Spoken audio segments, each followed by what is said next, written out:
Hello, friends. Welcome back to some Bottomless Brunch at Colmans. I'm your good friend Colman Domingo, and we're here at my home, where I've been bored out of my mind. So you know what I've done? I decided to create my own outdoor cafe experience. It's pretty complete. Let me show you why it's pretty complete. Because I've done the thing that you're supposed to do at an outdoor cafe, which is add a key to a ladle so you can use it when you're on your way to the bathroom. And most importantly, a takeout cup of coffee with your name misspelled, as they usually do. What is cool, mom? That's not even a real thing. All right, let's go in for some Bottomless Brunch at Colmans. Today we're gonna make a delicious cocktail, eat some great food, chop it up with some good friends, and just take a minute. Let's go inside, all right? Let's go. Ooh, gotta use the bathroom, so excuse me for 1 second. See you in a minute.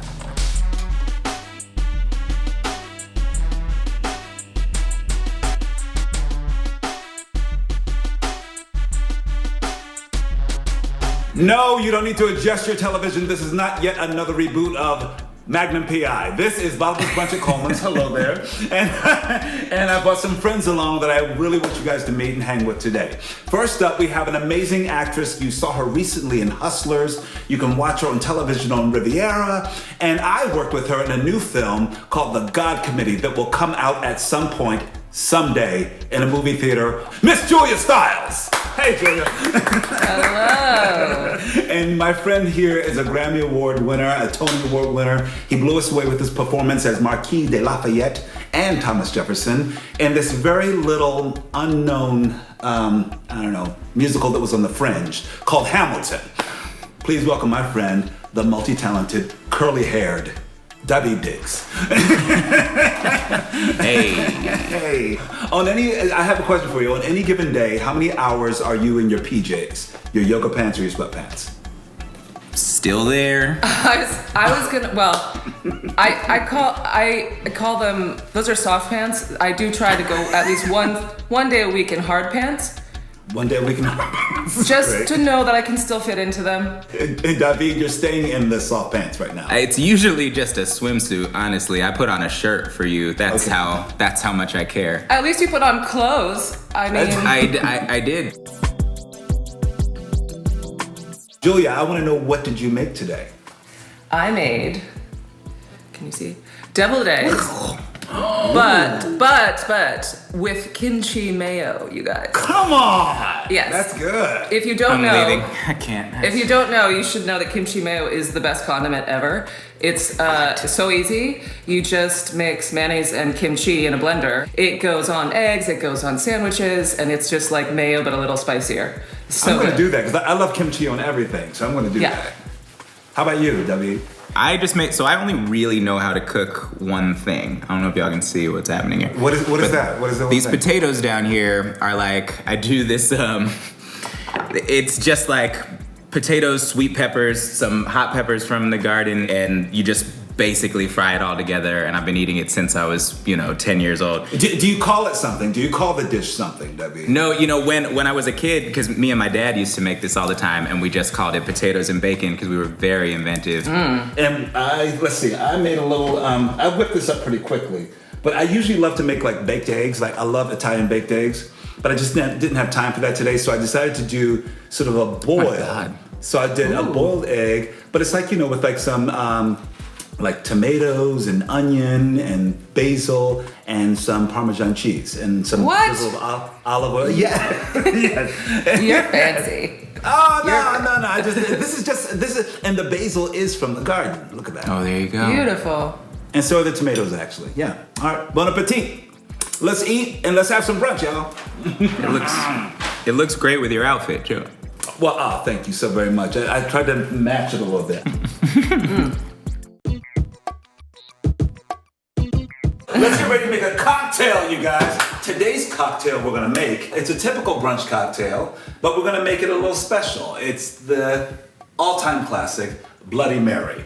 Now, look at this. I'm gonna grab my phone because I found something interesting because I was like, wait a minute, we don't know why it's called a Bloody Mary. So I literally just looked this up. Bloody Mary is a folklore legend consisting of a ghost, phantom, or spirit conjured to reveal the future. She is said to appear in a mirror when her name is chanted repeatedly, the Bloody Mary. Oh, man. You remember that? As a kid, yeah, you go into the bathroom in the dark and say, Bloody Mary, Bloody Mary, Bloody Mary. Oh, it gives me chills just thinking about it. And then you were supposed to see the ghost. Yes, exactly. So let's get started. We're gonna build all of this in our glass. Okay, we're gonna build it in this lovely tall glass here, which is really wonderful. And we're gonna start by adding some ice into the glass.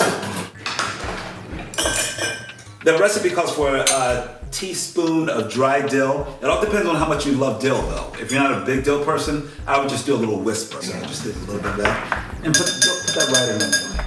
Okay, pretty. And then we just needed 1 teaspoon of white ground pepper. We decided to call it white ground pepper. White. I guess it is. It's not really even white though. It's just sort of light-skinned. Light-skinned pepper. Light-skinned pepper. Now how about some celery salt? We just need 1 teaspoon of the celery salt. Are you using a teaspoon over there? You are. I'm using a teaspoon. You can go a little freehand if you want on that. I'm gonna go freehand. Now, for Worcestershire sauce, say that 3 times. Worcestershire. Or a Worcestershire,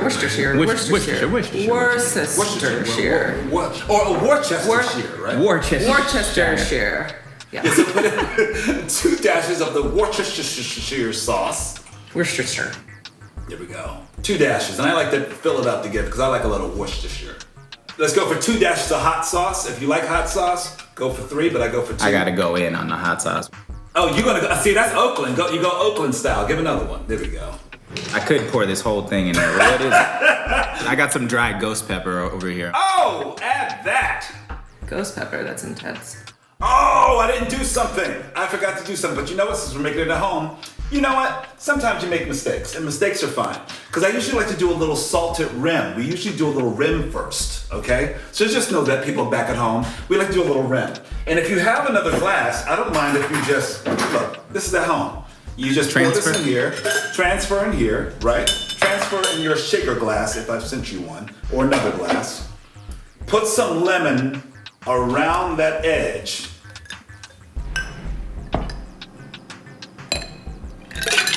Make sure your seasoning is on a little plate or something. Spread that out into a little plate.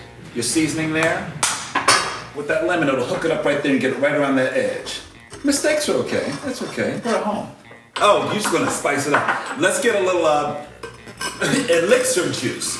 Just how about a little splash of pickle juice? It's gonna be worth it. And a little splash of the olive juice. Just a little bit. Now, a little bit goes a long way.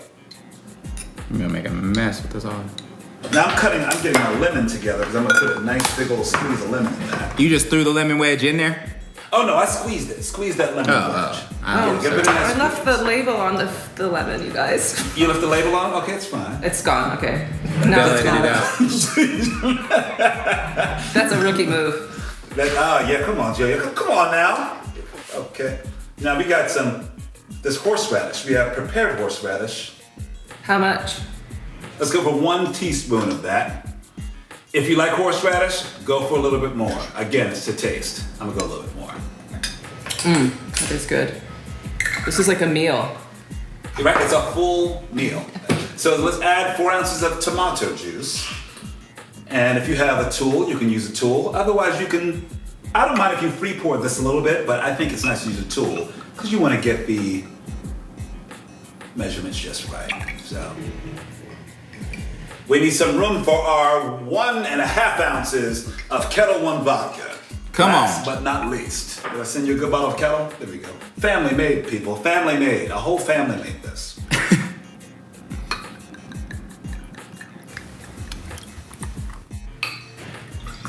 And now we're going to stir that baby. Put your stir in there. They'll give you a long spoon. You got a long spoon in there? Give it a nice stir. See, that's why we build inside this. We're gonna get it all in there because it's all gonna stay together. Let's garnish this baby. Like I pretty much say you can garnish with whatever you think goes well with this. And usually things like bacon go well with this because you want a meal. And a pickle goes very well with the garnish. Grab your toothpick. I also put some cherry tomatoes. Right, we're gonna build that baby up. All right, let's see. Are we all good? You made it? Did you get I'm just dropping things in at this point. Coleman, I've given up. You know, it's that kind of afternoon. Just drop it all in there. I'm gonna go grab a celery stick really quick. Oh, celery stick is always... See, celery stick is a classic move. That is classic. Julia Stiles. Julia Stiles just busted out a classic move on us. I'm glad I wore my hard pants today. Julia Stiles comes in with the classic move of the celery stalk. I'll throw a Serrano on there. Oh, yeah. He's gonna have fire coming out of your ears. The ears isn't the hard part. Hey. So we make the toast for us, David? To brunch with great friends and to staying safe through all of this. It's so lovely to be here with you guys. You too. Cheers, you guys. Yeah. Cheers. Well said. Hey, not bad. But then all the garnishes get in your face. This is impossible to drink. I don't normally like Bloody Marys. Yeah. But that's good. Oh, I'm glad. Thank you. Yeah. You can get this recipe for this Bloody Mary, this very special Bloody Mary, on amc.com/brunch. Cheers and drink responsibly. David, Yeah. everyone wants to know this as I spit out food on the floor. So many people have now seen Hamilton. Did you know that it would be such an enormous part of the zeitgeist right now when you first read the script? No, I mean, how would you possibly know that? You do, like y'all do this. How many things have you been in that you thought were great that nobody cared about? Like actually zero people who weren't involved cared about.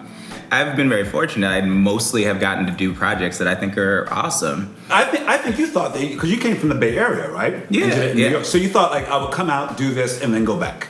Yeah, and I was like, I'll go do this little 3 months at the public, and then I'll be right back here trying to be a rap star. Wow. Most of the time, things I think are great are not. People don't agree with me about that, but this time we agreed. Well, it's funny because when I first saw it, you remember when I first saw it was at the Public Theater, and I was just a mess, and I had to go backstage, and I felt like, I don't know what I felt. I mean, it's that feeling where you're like, I don't even know what. I just felt everything, and I felt like all the things that I think you want to feel in the theater. Because I feel like I'm pretty critical. I go in and I'm like, I'm the one with the arms folded, like, show me, come on. Because I want it to be amazing, and it really was. And I think it's lasting, and that's why it's just taken off that way. And people, it's like Julia, you know every song, am I right? I do, but it's an amazing testament to that musical that now it resonates even more. Now it's even more powerful than years ago when it first came out. Absolutely. Julia, I have to mention 10 things I hate about you. And I'm going to list them in no particular order. Oh, that you really hate about me? That you personally hate it? What did I do to you, Colman? I'm totally kidding. That movie made you a huge star before social media became a big thing. Are you glad that it happened then and not now? Yeah, definitely. I think that movie changed my life in terms of being a more public figure, and I was real young, and so to have to do that in front of an uncontrolled audience like social media would have been crazy. I'm glad I was somewhat protected in that way. David, Yeah. you've lived in the Bay Area. Let's say I lived in the Bay Area for 10 years, and there's something that I know about Bay Area artists, Yeah. that people are really, truly proud of being from the Bay. And you're from the Bay. Why is that? It is a place that exists where like contradiction that I think is inherent in humans is like celebrated. It's not just tolerated. It's like it is. We lean into it. Right. You don't assume that because somebody is hood, they're not smart. In fact, you kind of expect them to be both. Because somebody is a musician or something, has some like forward-facing personality, you are not surprised to also hear that they play Dungeons and Dragons. You celebrate someone who leans into their own specificity. Beautiful, man. Julia. I was actually this morning, I was on Google looking up some of your body of work, and I was like, wait, dance is such. It seems like, is it still such a strong part of your life, being a dancer? Because you can dance your ass off. Oh my goodness! I love having brunch with you. Because even when you were in Hustlers, I assumed, I'm like, is Julia going to dance? Because I would have loved to. I would have loved to. It didn't, yes, dance is a huge part of my life. I haven't, since Save the Last Dance, in all honesty, been to an actual dance class, out in the real world. Mm-hmm. Before the pandemic, I was working on a TV show, a British TV show called Riviera, and it was our third season, and they moved it a part of it takes place in Buenos Aires, Argentina. So I got to take tango lessons Tango is the best. So now in lockdown, I look up YouTube videos and Instagram. There's a lot of tango dancers who will do tutorials, but because it's not the other couple isn't there, they do it against like a ballet bar or a countertop or whatever. So sometimes I put on my heels and I dance by myself. Yes. I love it. Yes. That's fantastic. Great.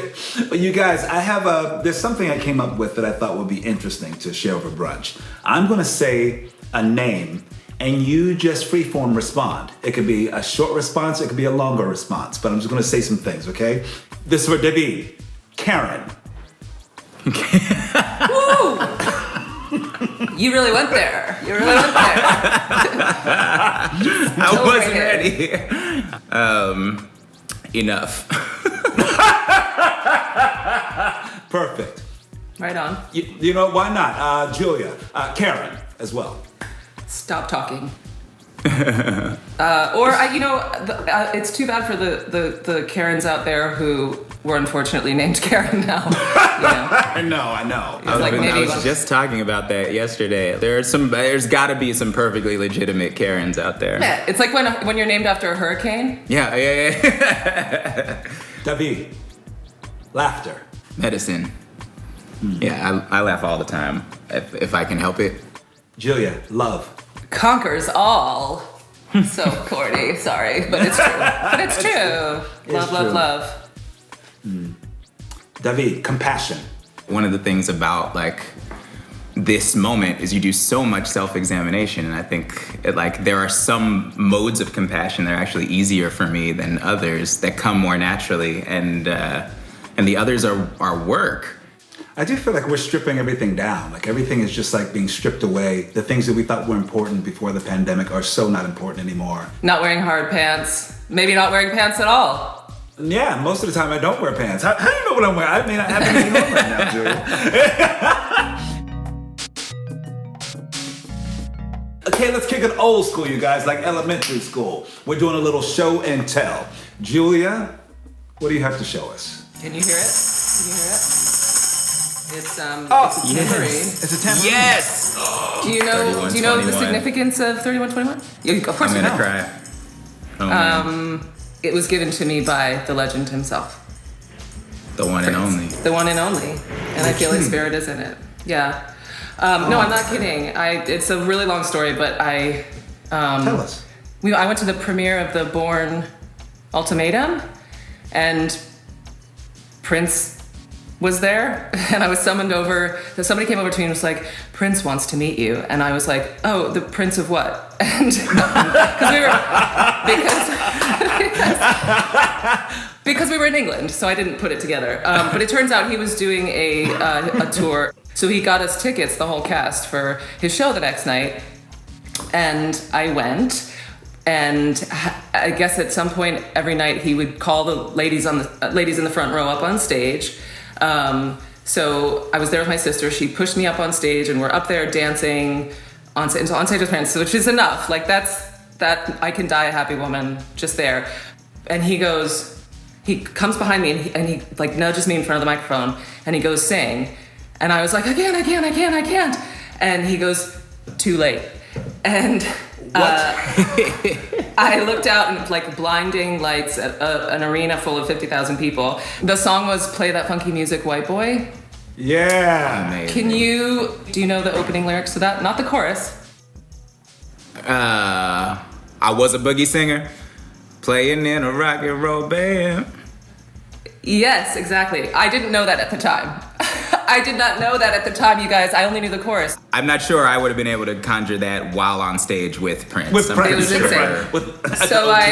So I was like, well, I have to go for it because I'm here now and this will never happen again. And I went for it, but obviously didn't have the lyrics quite right or didn't come in on time. And I just looked down in the pit and the bass player was like,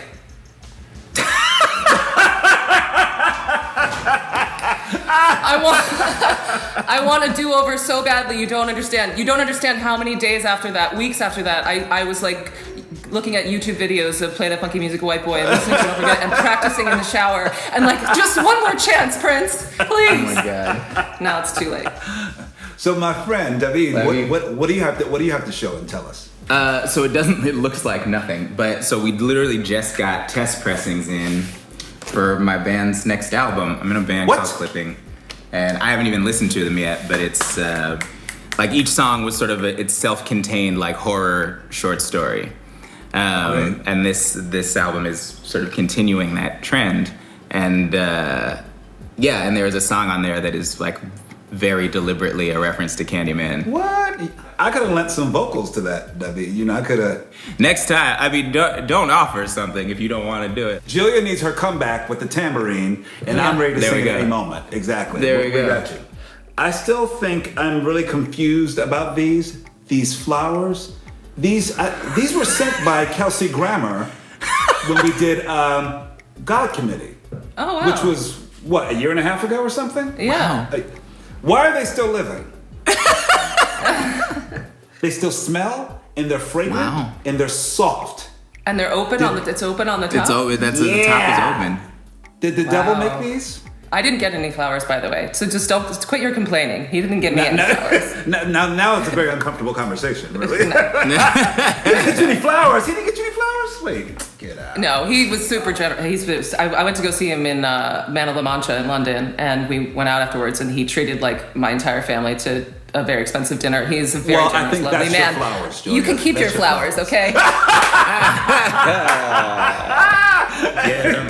Dinner in London. Hey, I can't compete with that. You guys, this has been so wonderful and so lovely. Thank you for joining me for brunch and sharing some of your insights, some of your love, some of your joy. And I appreciate you so much. I'm so grateful we had this time together. Thank you. Thank you, Colman. Thank you. Final thought for your day. I think it is so important to make sure that you structure your day in order for you to make it through. Be mindful of everything you do, because that will take care of your mind, your body, and most importantly, your soul, especially right now. It's critical. Be purposeful. Make it a practice. Make it a practice. You know, I think grace is a practice. Happiness is a practice. Joy is a practice. Get back to brunch. Get back to connecting with friends. Right now, we can do it virtually. We can do it in a socially distanced way. Someday we'll get back to hugging and enjoying close up. I know we will. I believe that. But for now, try this. It's been working out for me. It's been nice to have people over and connecting with them and making sure that you're a part of it too. So have some brunch. Take care of yourself. Be good. And I'll see you again soon. Bye-bye.